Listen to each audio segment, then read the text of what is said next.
Donc on recouvre les mibali tout botin bango ba. Mais et ça va sémence ça m'a ma soeur. C'est une mauvaise sémence. C'est-à-dire la sémence oyo, et ça va sémence oyo dans la loi à famille. Voilà.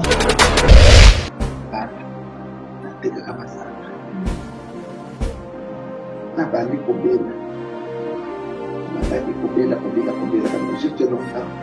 Kobela mama bana ko ke no kuta ko mama malade. Parce que bon ils ont malade mon ko ils ont matila sida. Ils n'ont pas commuté. Parfois ils tawa. Ko parfois na kokota no kuta ngai mo mais so ba sabe jamais pas jouer côté.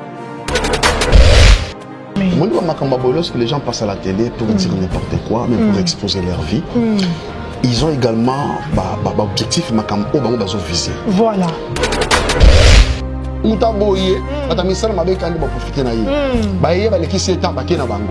tu t'es pas posé la question, qu'est-ce qui fait que nous même vraiment. Et puis moi, dans la botica, mais réponds-toi. Réponds-toi, ma soeur. On t'a pas la délivrance. À se repentir à l'Ukanzambe. Je sais pas moi, nango à wendre ma fouta pour avoir un bateau de commandement pour eux ils ont égaré peuple de Dieu. Vraiment. Tolana ne combo a avec ali solo mo la zeme mo sala nzambe mo entre guillemets quelconque. Alobaki ngo parce qu'il a fortifié de bout en Zambie. Autour mo la zeme. Autour mo la zeme. Aujourd'hui on fortifier peuple de Dieu. Est-ce que la repentance c'est ça qui se passe comme ça?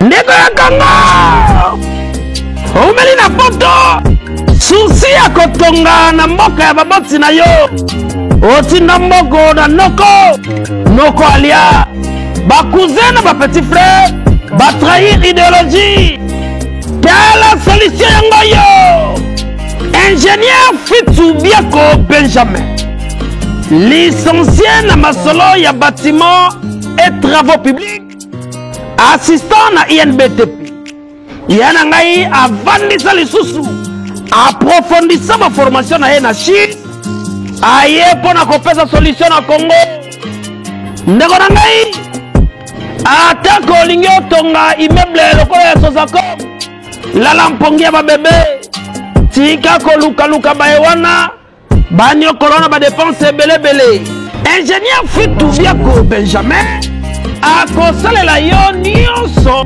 na mbongo moke ndako na ngai na somba terrain esika érosion ye akosalela yo construction adapté na système oyo érosion ekoki kolia yango te avandisa masolo ya construction mindele bandima bapesa ye confiance tala atia bagouverneur oza na posa ya construction ya bapasserelle okozwa yango oyo esalami na bibende oyo esalami na babrike ya solo nyonso asalaka yango na kalite kitoko susi na ye ozwa eloko ya kalite me na mbongo moke awa bozozwa ndenge akotaka na bapotopoto mpo na kotonga atonga bandako ya ndenge na ndenge tika nayebisa yo oza na poto te akoya Kinshasa ezali te benga kaka ingénieur Fitu Biako Benjamin na banimero oyo akozwela yo masolo nyonso kitoko yo betaka na ye okoya kaka mokolo ya inauguration ozwa ndako na yo to flat na yo na kalite ya malonga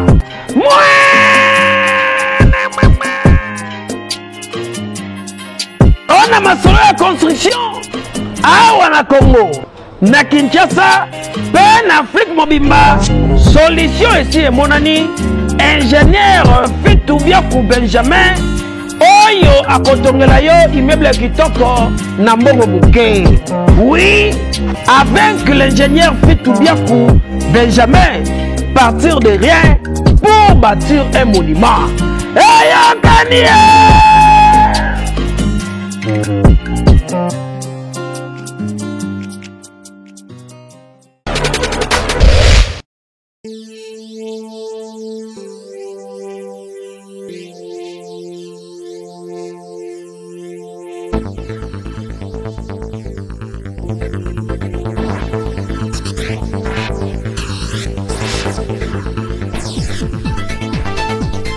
Bien bienvenue sur Echa News Télévision. Merci à tous nos abonnés. Merci à tout le monde d'Arabiso.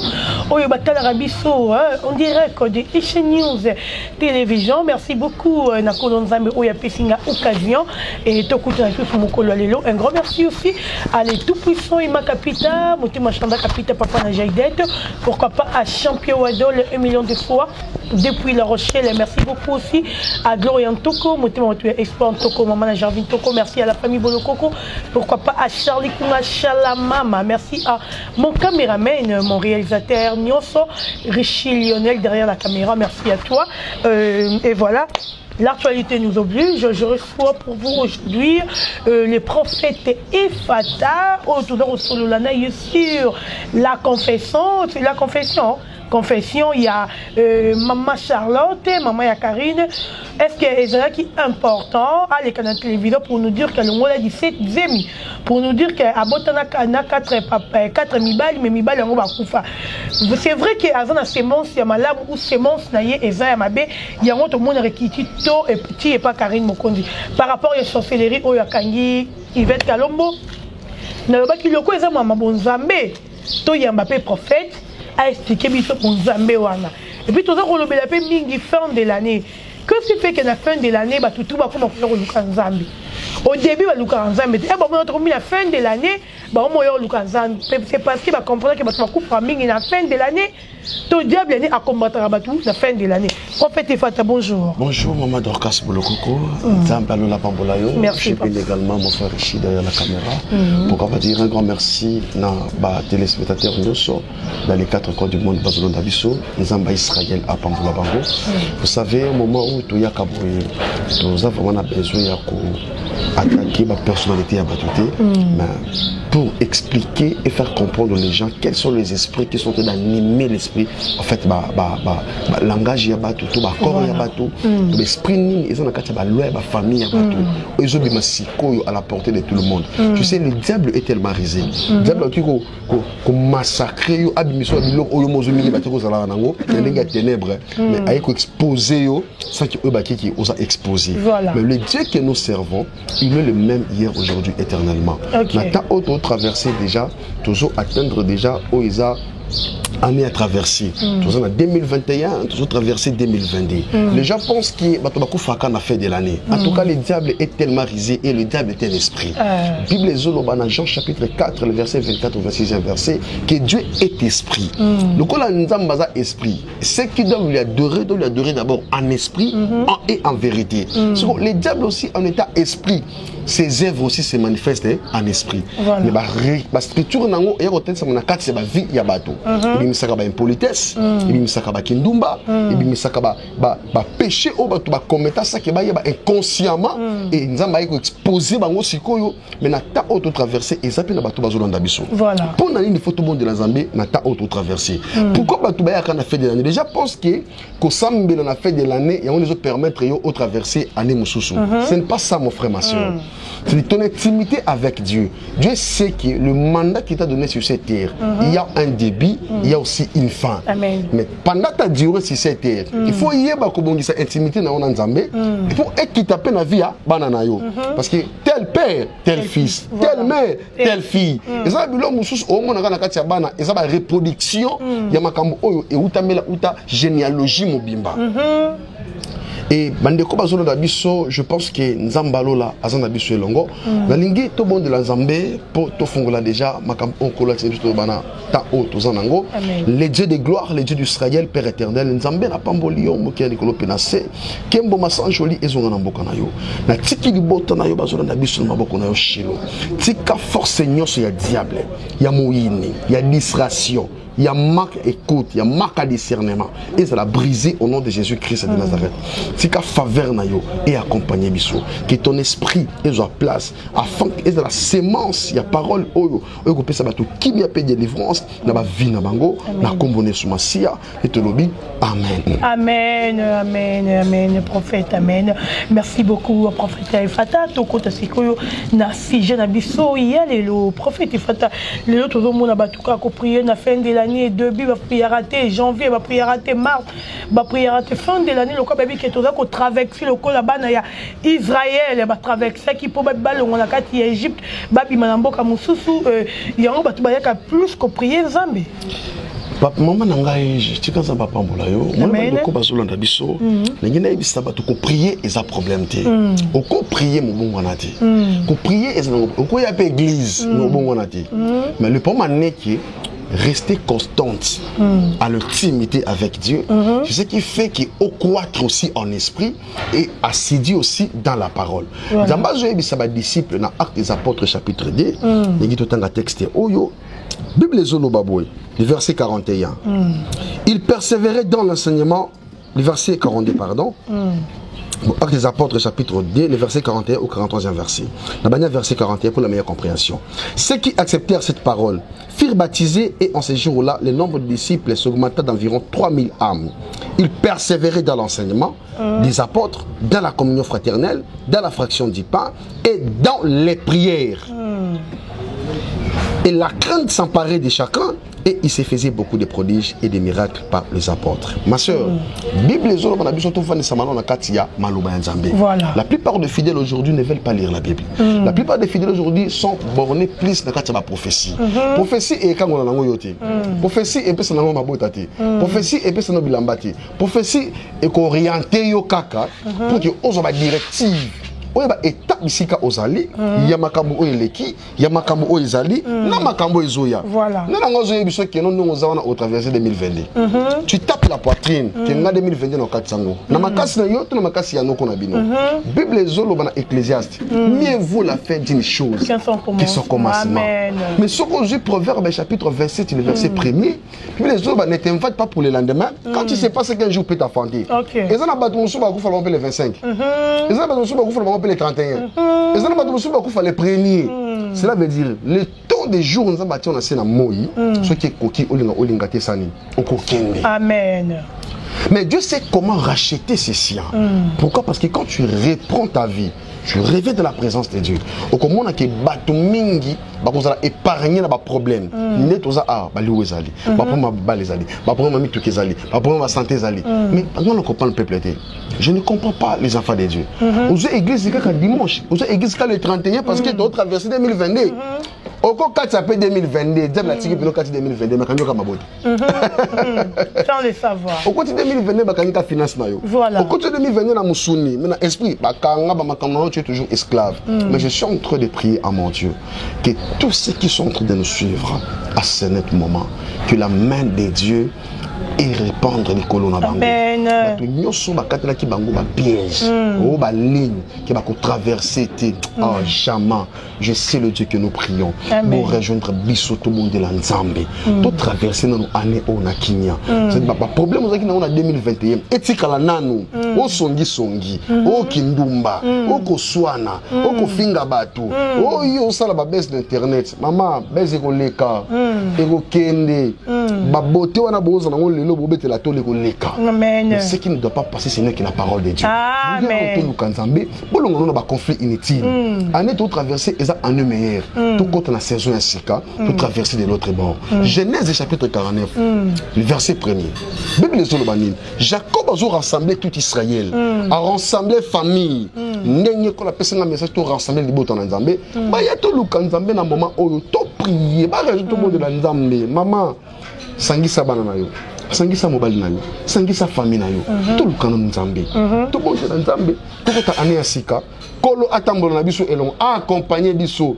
Eza na mutu mususu aganga akomba Yesu na munoko. Akuna laisse Nzambe te. En tout cas. Nzambe azana na yete. So eza bela bato mususu diable be a menacer ne bango te parce que baza déjà na kanaï. Moi je suis en train de prophétiser comme l'homme de Dieu. Mutu nyonso diable a qui na piège ya année o.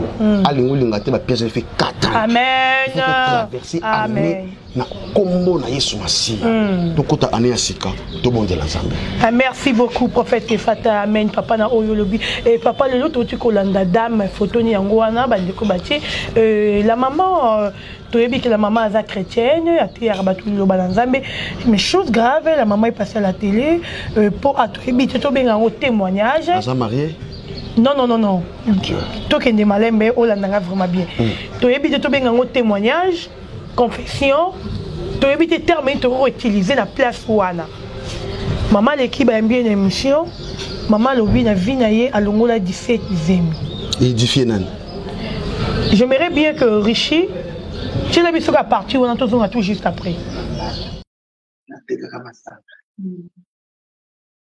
Na bandi kobela.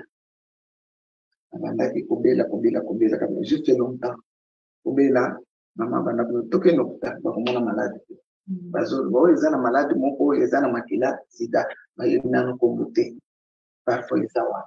Okokende parfois na kokota nokta ngai moko mais so basa examen ba suivre côté. Mama kozonga tokende pa banganga tokenda pa banganga tokenda pona koloba nabika. Mais ce que tu as comment on est en bonne santé, mais je ne me sentais pas bien. Et ça dit qu'un jour, papa ou na bota na iba na mi balé. Ayo déjà ba c'est que Charlotte kuna son papa.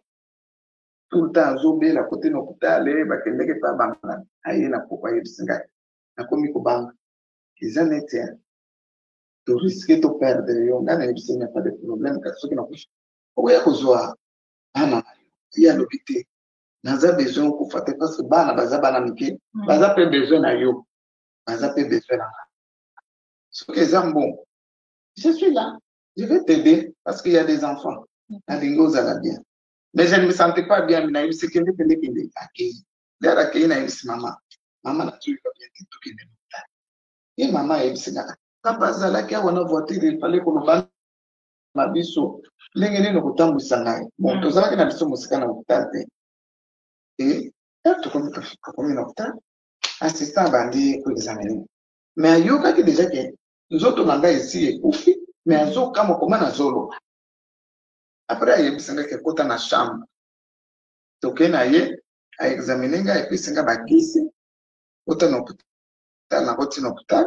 A bisanga luka eska mbeto eza vide ola na yuwa. Donc ndenge bato bazalaki ebele na mone ba chambre privée. Bon na lobi te il faut nazala na chambre privée. Lobi problème eza te. Na yebisi petite sœur nga lobi zonga na ndako zulanga ba couverture na batra. Parce que okomona ta muntu asi akufi. Ouais, Kinshasa to na Belgique. Na Kolwezi. Je crois que Bandeko Bolandi pas trop de commentaires na kotia prophète moto na Nzambe na mbio penza pour éclaircir ba na Nzambe. Tout utiliser loko yo confession, témoignage, to repentance liboso en Nzambe. Merci beaucoup, Maman Dorcas Nzambe Azalokomo.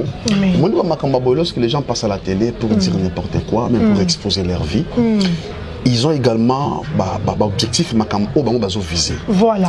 Na lingito tanga texte moko eko mabiso na makambo oyo. OK. Yoka Bible, 1 Jean chapitre 1er. 1 Jean chapitre 1er. 1 Jean chapitre 1er, le verset 8. Tina 10, Yoka Bible. Si nous disons que nous n'avons pas péché, nous nous séduisons nous-mêmes. Et la vérité n'est point en nous. Si nous confessons nos péchés, il est fidèle et juste pour nous les pardonner. Voilà. Et pour nous purifier de toute iniquité. Si nous disons que nous n'avons pas péché, nous le faisons mentir et sa parole n'est point à nous. Je me tourne à ma question. Tant mon écho a la TV pour appeler sa témoignage, il y a entre guillemets basé na longola ibala batabimana bango bana bazokufa ipareti ceux qui quoi que c'est pas moi est-ce qu'il faut ailleurs qu'on renoncer à mon ami sur bateau vraiment c'est un secret personnel si tu as l'intimité avec Dieu je suis sûr de me poser des questions est-ce qu'il y a un pasteur mon côté oh il y a ça dans l'église oh là là est-ce que la parole de Dieu oh yazotanga ils ont recommandé à ça makam azoloba quand tu passes à la télé tu dis que non na longola basé ou édifié 17 s'il vous plaît. Et tu penses que quand tu viens comme ça à la télé de dire n'importe quoi, si tu as makambo oyo, ils ont attaché na ba semence au bateau basanango. OK. Aux Hollanda. Parce que makambo oyo au monake et quoi qui tape na katiabana. Aux Hollanda. C'est-à-dire Bible zolo bana Ézéchiel chapitre 16. Na lingi to tanga Bible ma sœur à moi. Ézéchiel chapitre 16.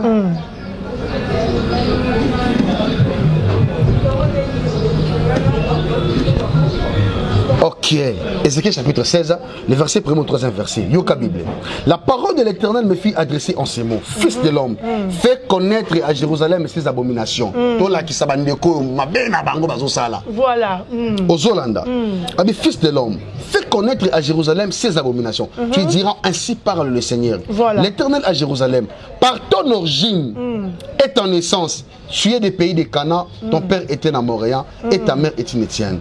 À ta naissance, au jour où tu n'as quitté ton nombril, n'a pas été coupé, tu n'as pas été lavé dans l'eau pour être purifié. Oh mon Dieu, tu n'as pas été frotté avec du sel, tu n'as pas été enveloppé dans du linge, ni n'a porté sur toi un regard de pitié pour te faire une seule de ces choses. Par compassion pour toi, mais tu as été rejeté dans le champ les jours de ta naissance parce que on avait horreur de toi.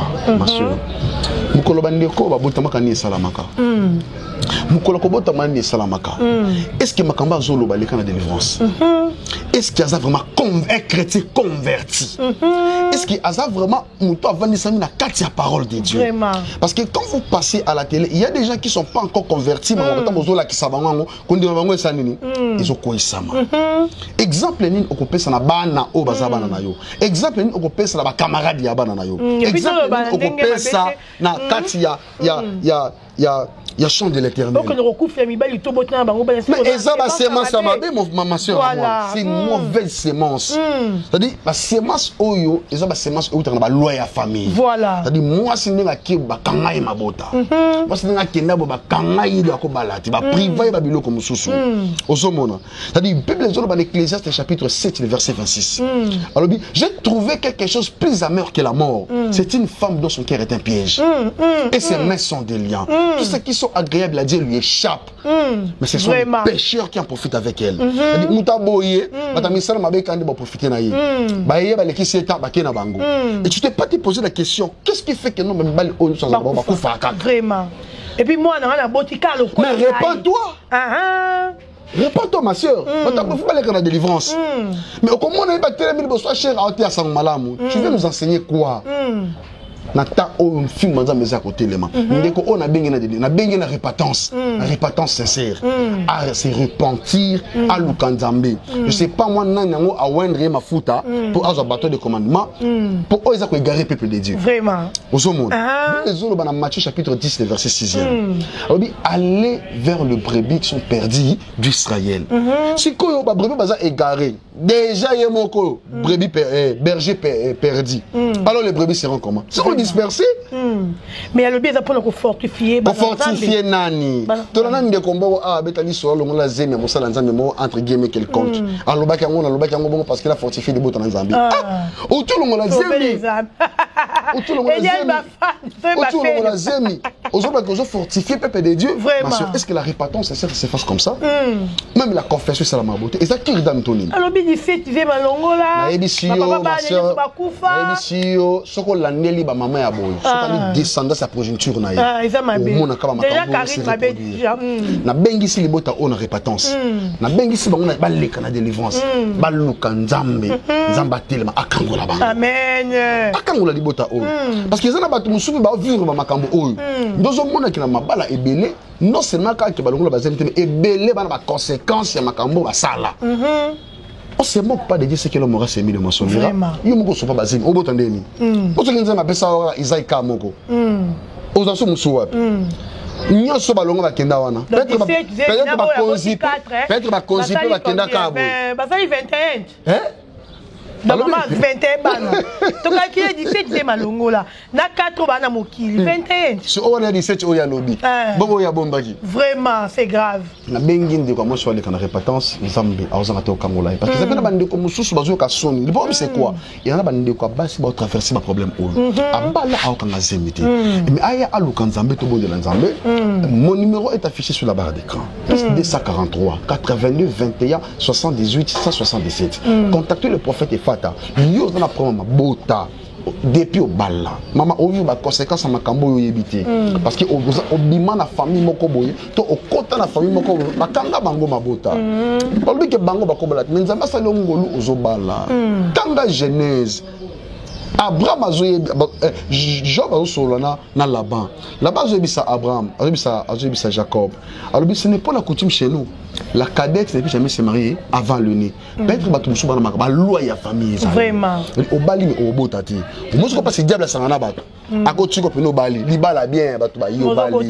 Ce n'est pas la fête du monde. Bon sémence et reproduction. Au zongo wapi. Il y a qu'un seul homme au nom de Jésus qui est censé de guérir ces genres d'histoires. Il y a Katolo Kanzambe. Au traversé année 2020 dans Makambote. Bongwana, répands-toi. Oh Jésus, répands-toi. Tolo Kanzambe kola kangola ma sœur mon frère. Na mi bal, na bana basi. Va traverser ma problème. Amen. C'est-à-dire moi ça me tourne la question. Bon, je suis ezangane mutu na bota gâté.